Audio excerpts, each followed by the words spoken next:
Alors que Bernardo débite toujours son insupportable discours sur mon attitude de mauvais perdant qui n'est plus à démontrer, je vois Delia, ma Delia, qui attend sagement le signal passé piéton ou sa verte métaphore au croisement du boulevard Saint-Michel.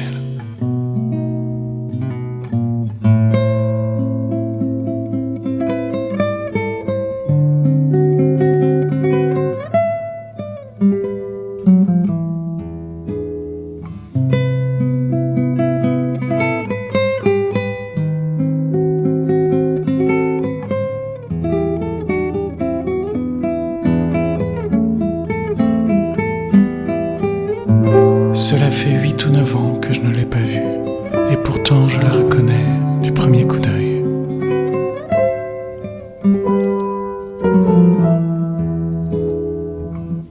Plus mince, mais toujours aussi jolie, son allure irradie la même assurance qu'en ce printemps lointain.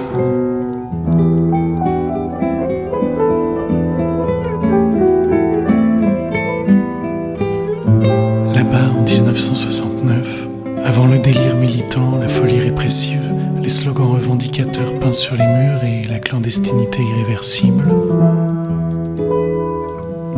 elle et moi avons passé quelques belles nuits et des siestes encore meilleures.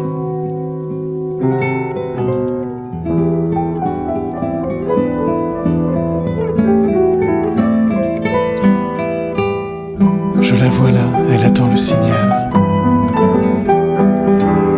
Et c'est plus fort que moi, malgré ma proverbiale discrétion. Je la déshabille en pensée. Pourtant, notre relation passée n'a pas été que physique, loin de là. Delia est une fille merveilleuse, intelligente, sensible, dotée d'un sourire qui illumine la vie. La vie en général, pas la mienne en particulier.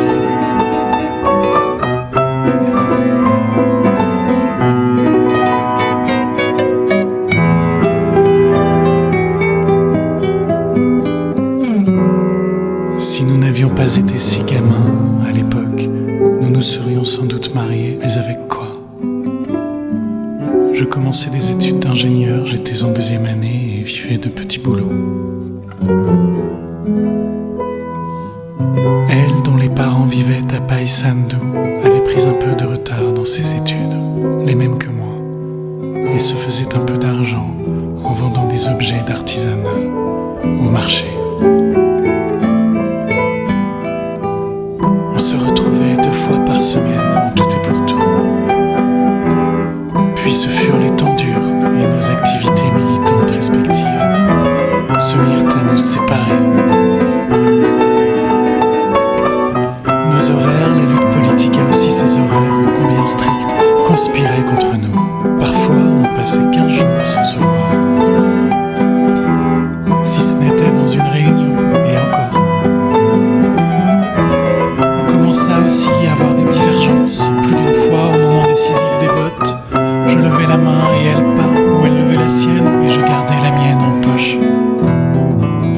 Au cours du mois d'avril, plutôt chaud politiquement, on ne se retrouva qu'une seule nuit, et sans qu'on le sût à ce moment-là. Ce fut la dernière. J'appris seulement en août, lors de mon passage éclair par Buenos Aires, que Delia était en tôle depuis la mi-juillet. Elle en avait pris pour plus de 8 ans. Elle eut un comportement admirable, mais elle le paya très cher. Jusqu'à aujourd'hui, je ne savais même pas qu'elle avait pu quitter le pays.